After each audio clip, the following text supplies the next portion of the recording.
soul with it. Yeah.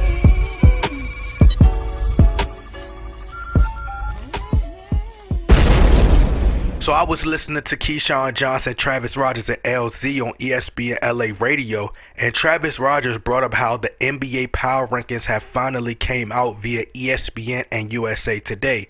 And their rankings have the Los Angeles Clippers getting the number 1 seed, and they have the Los Angeles Lakers finishing in the top 5. Some had 3, some had 2, and some had 1. Travis Rogers then stated how he doesn't think that LeBron James and Anthony Davis care about these power rankings, but says he wonders if the Lakers front office does. He says the fact that the Clippers have a rich owner now in Steve Ballmer, they're signing top free agents, they're picked to win a championship for the first time ever, and now that the Clippers have Kawhi Leonard and Paul George, which is good as any tandem as anyone else. And then he says, and I'm gonna just cut right to the point, you guys. Travis Rogers didn't ask this verbatim, I'm just paraphrasing, but basically he asked Keyshawn Johnson without asking Keyshawn Johnson, right? But he says that, but to homegrown and lifelong Laker fans, should we fear the Los Angeles Clippers now that they have things in order? And here was Keyshawn Johnson's response. He says, yes, we grew up Laker fans. Yes, we're homers when it comes to the Lakers and all of that sort of stuff. But the Lakers aren't screwing it up either. They didn't make the playoffs last season, and we all know why. They're not screwing it up either. They got 3 dudes in Kuz, LeBron, and AD. They got 3 dudes. They got some guys over at Clipperland too. And at the end of the day, if the Lakers take care of business the way we all envision and think the Lakers can, the Clippers can't hold them at all. It won't even be close.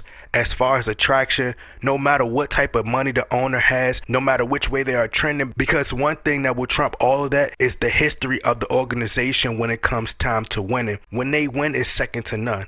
When you lose, nobody wants to be a part of a loser. So if you guys would like to hear the full audio, the link is in the description box. But a lot of people get upset at these power rankings.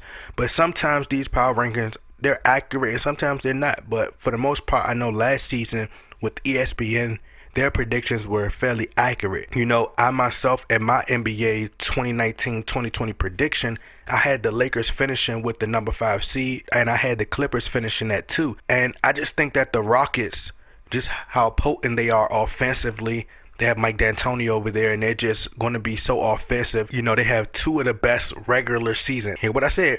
The best regular season players over there, and they can get triple doubles, and that's James Harden and Russell Westbrook. So that's why I have the Rockets finishing with the number 1 seed, and I believe that they'll win like 60 plus games. I also stated in that same video how I believe that injuries could change things, and it's crazy I did that video about a week ago. Then reports just came out that Paul George will be missing 20 games to start the season, which I think may be a little worse than we're being told.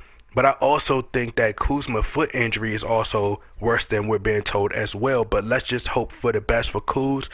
But it's all about injuries, man. I think whatever team stays the healthiest this season, they can have the best season and finish in the top 5. I just think that injuries will be the Clippers' downfall. That's just my opinion, because I truly don't believe Kawhi is fully healthy either. And now he's back in the West. He's back in the West, bro. It's way more physical out West. It's tougher out West. And as I told you guys, I told this fan, it's not about where you finish in the rankings, whether you finish with the 1st seed or the 8th seed, whatever. As long as when playoff time come, you're well rested and you are in attack mode and you get to them NBA finals. I don't care if the Clippers got the number 1 seed or not.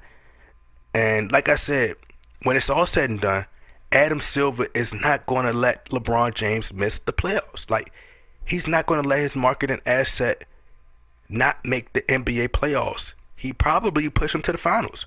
He already stated how the ratings were low because LeBron James wasn't in the playoffs. When it comes to the Clippers not coming close in terms of attraction and then possibly winning the championship, I agree. I don't think they'll ever come close in terms of attraction. But we can't have that mindset of just sleeping on them. Because when you're at the top, you have to always realize that there is somebody who's trying to outwork you. There's always somebody trying to figure out a way to take your spot. That's why you guys heard me kept saying the Lakers must go all out on Anthony Davis. Because just imagine if we didn't trade for AD. Just imagine we would have still had those young guys, with LeBron, in addition to the type of season that we had last year with no defense. Nobody knew their roles. LeBron not fitting in with those guys. Those trade rumors, everything. You just add all of that and just think about it. Like, we wouldn't have signed no top free agent. So the Lakers front office, we have to stay hungry. Like, if this roster is slacking by the trade deadline, then we have to make trades, period. Like, we have to go for a big trade, whatever it takes for us to get back to that top spot, get to the playoffs and get back into the finals and to get back in contention, because it's all about what have you done for me lately. So the Clippers, if they win a ring, there are going to be a lot of bandwagon fans who hop onto the Clippers, and they're going to be the talk of the town. I think that the Lakers must win a championship, or at least get to the finals or get to the playoffs, which I believe we will, but that's just my opinion. I could be wrong. I don't know. But y'all let me know what y'all think. Y'all get in that comment box, like, share, subscribe. I'm out.